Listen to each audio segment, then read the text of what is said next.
guys, welcome to my YouTube channel. Today I'm going to be giving you guys a little story time about one of my horrible, like the horriblest day I've ever been on, if that is a word. Bruh. So if you're interested to watch this video, just stay tuned. So the story time started on a few moments later. This story time started in the club. I went out to one of my girlfriend's birthdays, and obviously we're in the club having fun. And I think I went to the toilet to use the toilet briefly, and on my way back from the toilet, somebody stopped me, and I was like, are you okay? So he was like, hi, you look so pretty. I didn't really, you know, because it's dark in the club, I've been drinking, so I don't know, I wasn't really paying, like all my senses were not there. But I know that this person was tall and he was polite. I would like to have your number if you don't mind. I was telling him that the noise is too much, so I can't really talk. So he was like, all right, just give me your number, then we can talk, and then we can talk later. And I was like, all right, he's polite, you know, seems like a nice looking person. All right, let's give him the number. You want to dance? I was like, hello, my friends are over there waiting for me, so I can't really just abandon my friends and now start dancing with some random, you know, stranger in the club. See, for that one, the next day he was pretty consistent on the phone, always texting, like trying to call as well. One random day I didn't really have much to do, so I was at home, and then he messaged me, hi babe, you're right, would you like to meet up today? And I was like, I was off work, off uni, I'm free, right? It wouldn't hurt to meet this guy today. What do you want to do? Because obviously a guy needs to plan something nice to do, right? He was like, yeah, we can go out somewhere to eat. I was like, obviously food always gets the girls, like, yeah, we could go grab something to eat. I know this nice restaurant around my area, so we could go get something to eat. I was like, where do you live? He was like, he lives in Croydon, and like I live really far from Croydon. So I was like, do you drive? He was like, yeah, I drive, but at the moment I do not have a car. Or I think it was something to do with his license. See, as we're texting, he could see that there was a reluctance, like the fact that he didn't drive, the fact that the restaurant was all the way in Croydon. When I go on dates, like people come to pick me up, unless I'm meeting up someone somewhere, then I'll drive myself. But 9 out of 10 times they come to pick me up. So this was quite unusual for me. With Croydon, I'm not really familiar with that area where he lives, so I was a bit skeptical. So he was like, okay, you know what, I'm gonna send you some money and then you can drive to me. When he said that, I was just like, oh, this is tempting, right? Like, to me, in my head at that point, I was like, okay, this guy wants to take me out, he's trying all his best, you know, he doesn't have a car at the moment, but he wants to put petrol in my car for me to come see him, you know, like. And I was not doing anything that day, so I was like, you know what, should I sacrifice? This is a good example of stepping out of your comfort zone. I guess people shouldn't step out of their comfort zone. Like, all right, send me the money. And then in my head, for some reason, I was like, oh, this guy is not going to send me less than £20. I don't know why I thought that, but I just thought he's not going to send me less than £20. The next thing he said was, send me your PayPal. That was a bit odd to me, because I'm like, who sends money through PayPal? Bruh. Like, I was expecting him to be like, send me your account detail, you know. I sent him my PayPal, and then to my surprise, he sent me £10.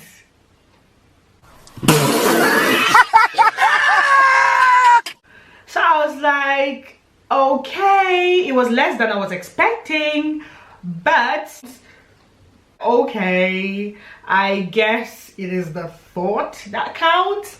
Guys, I swear, yeah, the whole time when I was getting ready, I was just like, are you really getting ready to drive from your ends to Croydon? I just had a bad feeling deep in me. I jumped in the car. As I told you guys, this journey was an hour journey.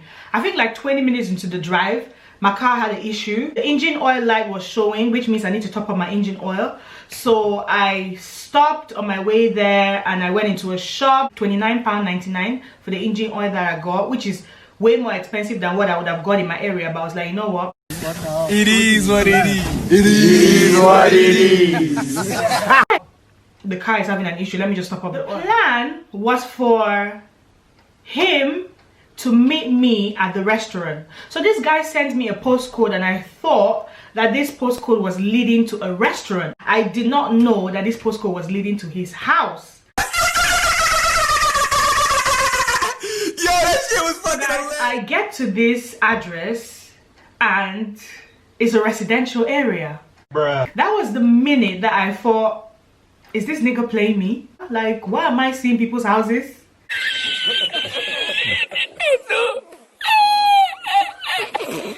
I was expecting to see a restaurant. I phoned this guy and I'm like, oh yeah, I'm at the address, but it's a residential area, it's not the restaurant. He was like, oh no, I wanted you to come to my house first and then we're going to go to the restaurant together. What do you mean? How? How have you... Oh man, you're just ruining it.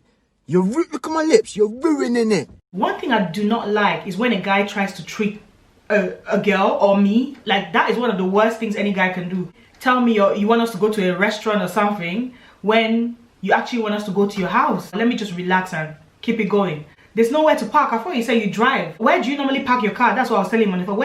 Everywhere that I could park was like a road, and it was a really narrow road, so I can't really park on the road and block vehicles from passing. So I needed to enter into someone's driveway. I had to go park in someone else's driveway. Can you imagine? I was like, yeah, I'm outside now, just calm down.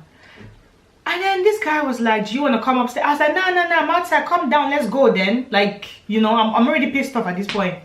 This guy comes downstairs.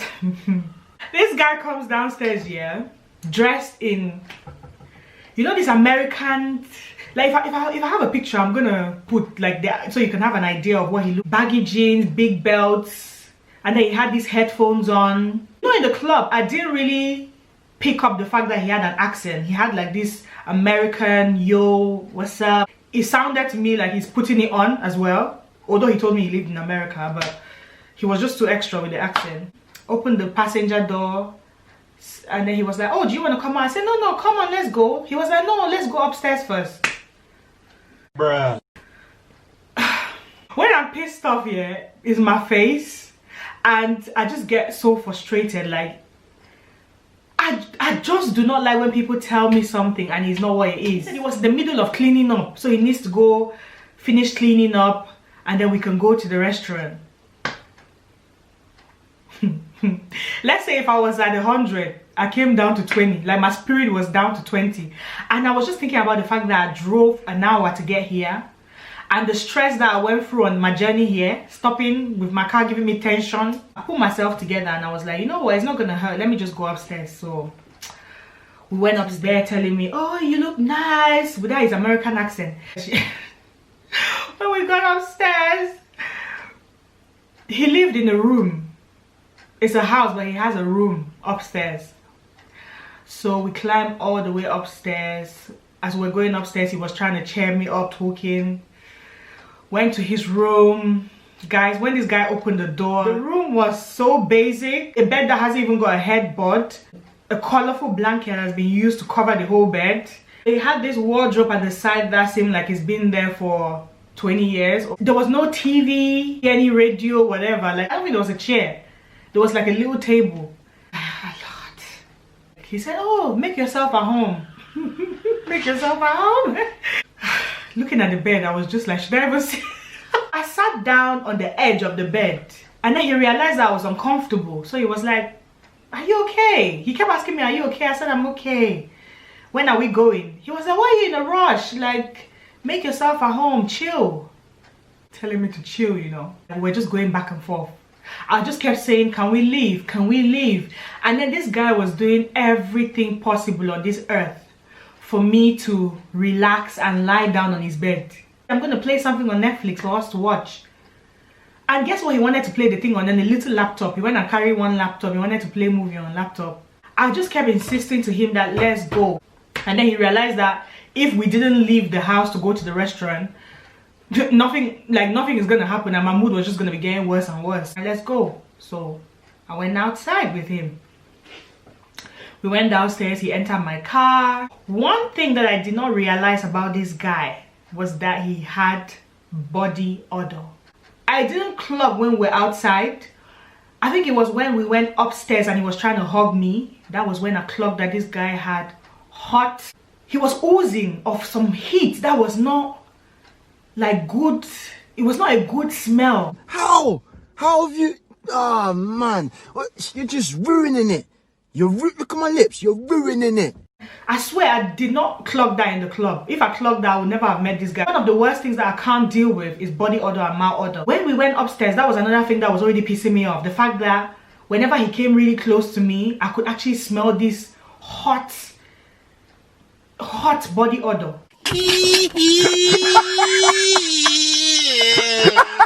Oh, chest. I can't breathe. It was even more pronounced when he was in the car with me, and I was just like, Lord, in my own car, I could not breathe. I had to put down the windows. Time I was like, you know what, at least when we get to the restaurant, I'll be able to sit down, have something to eat, maybe my temperature will cool down, you know.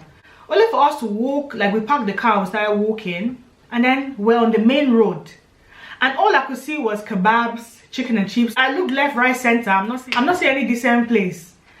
So he was like, oh yeah, it's just there. I was like, just where? First of all, this guy was Nigerian, and I thought we were going to a Nigerian restaurant. This restaurant was not even a Nigerian restaurant, it was a Ghanaian restaurant. This guy has never eaten in this restaurant. Typical takeaway kind of, it wasn't a place where you can sit down to eat. Like, God, I almost cried. This is the point where I should have just maybe entered my car and be going home. But you know now, me being polite, this is the thing with me. This story time taught me not to be polite on a date. If a date is going left, I should carry my 2 legs and be going. Because this my politeness always leaves me in trouble. I thought he said this is a restaurant, it's a Nigerian restaurant. I'm craving Nigerian food. I'm not craving Ghanaian, you know.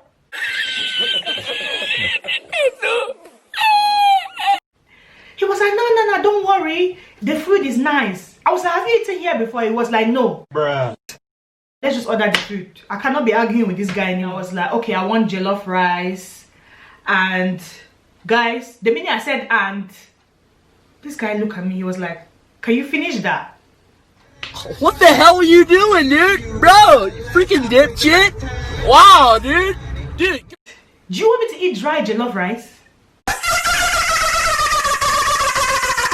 Yo, that shit was fucking hilarious. You calculating what I'm ordering? Like, it just didn't make sense to me, because when I've been on dates, I've ordered whatever I want. Like, please just leave me alone, let me order what I want to order. Ghanaian people do these really nice beans. I was like, alright, just give me beans as well, and I think fish. But this guy was looking at me like I ordered 7 things on that menu. Just because I ordered 3 things, oh, that was when I was like, this nigga has a problem. So I turned around to him and I was like, are you not gonna eat? He was like, no, I'm fine. In my head, I'm like, that house that I went to, that looked dry. He just ignored me. I sat in my corner doing my Snapchat. He was there with the guy talking. Oh, celebrities normally come to this takeaway to order from here. The order came and then they stopped talking. The guy finally realized that there's someone else there, and then we left. Driving back home, still dealing with the horrible body odor. Went back to his house. I took 1 spoon of that rice. I've eaten Ghanaian people's food before, but this particular food was the worst food I've ever tasted in my life. First of all, the rice was not even properly done. Could this day get any worse? It was like, are you alright? I said, the food is horrible. God, this guy started eating from my plate. I'm here sitting down telling you this food is not nice, and you're telling me it's nice. And then he started acting like I wasted his money by saying the food is not nice. I dipped my hand into the beans, tried that as well. It wasn't still nice. So I just packaged the food and then I just put it at the side. Do you know this nigga was still eating from my food? You're just ruining it. Look at my lips. You're ruining it. So once he finished digging into my food, he was like, oh, make yourself comfortable. I said, no, I'm not trying to be comfortable. What's the problem? Since you came here, you've been really stiff. Do you not like me? I was like, you know what? At this point, I'm just fed up. Like, everything that I thought this was gonna be is turning out to be what it was not. He switched. He started looking at me like, what do you mean? He went through times when he would switch, like he's pissed off. He would go back to this like nice, smiley, oh, I want to hug you, feel free kind of mood. He was trying to get me to relax. It was not happening.